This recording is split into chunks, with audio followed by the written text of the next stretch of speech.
You ever have those moments where Spirit puts a message on you and just will not go away until you actually say it out loud? That's me right now. I want to ask you, what is your why?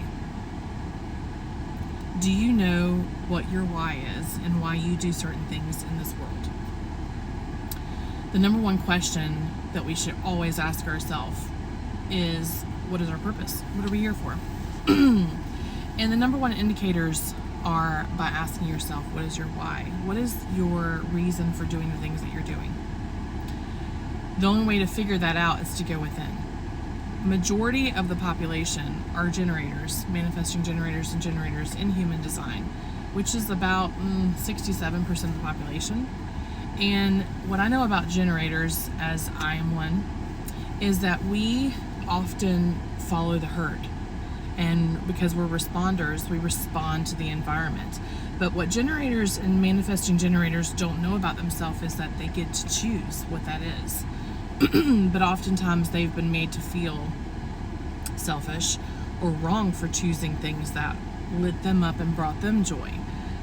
But what they don't understand is because you're such a big energy and you make up majority of the population, you are expressing that energy out constantly and it's coming right back to you. So you influence other people whether you realize it or not.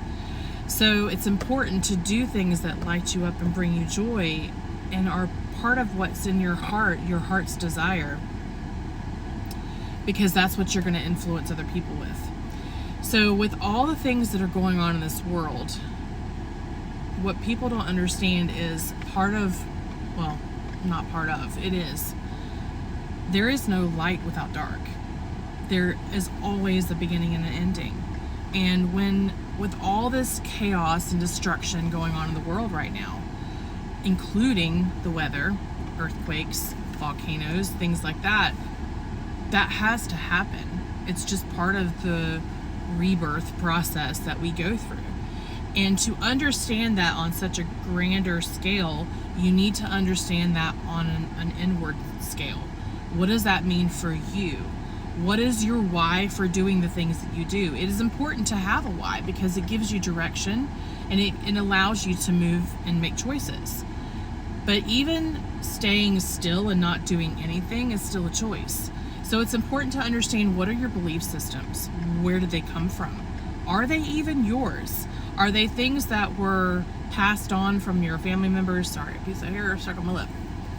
Are they things that were passed down from your family, from your friends, from the society? Are you a generator that is just following the herd, responding to the environment, not listening to your sacral, to the things that light you up and bring you joy and excitement and happiness? Because the destroyer, the destructor of our world, that big black hole that just kind of sucks things in, is doing that so that there is a rebirth process.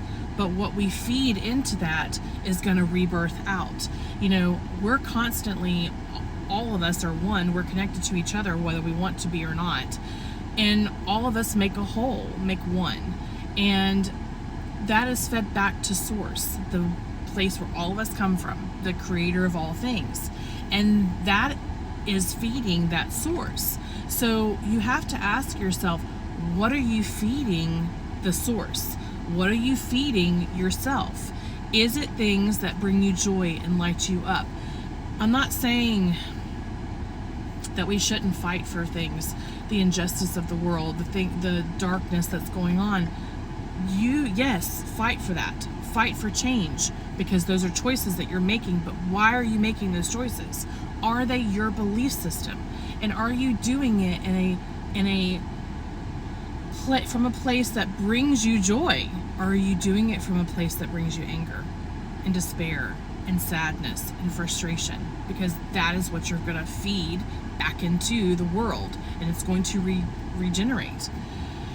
Anyway, this was the message that I felt led to share with you today. With everything that's going on and with the full moon right now, it's a great time for you to sit and just ask yourself, what is your why? Why are you doing the things that you're doing? What needs to be changed in your life personally? Because again, it all starts from within, individually, not outwardly. You have to change what's inside of you, the things that are stagnant, the things that, look at it like a spider web. What gets stuck on the spider web? What is stuck in your life? Where does there need to be movement?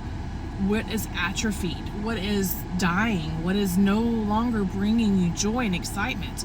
Because those things are what is continuously regurgitating in your life. So you need to face those things and allow yourself to let it end, break away, let it die, and move into a new direction, a different direction. I don't know what that might be for you. Everybody, it's different. But it's important to ask yourself, what is that? What needs to die? What is your why for doing the things that you're doing? And how can you move forward in a more positive and uplifting and joyful and what brings you happiness? Because that's what's going to reflect out, and that's what's going to come right back.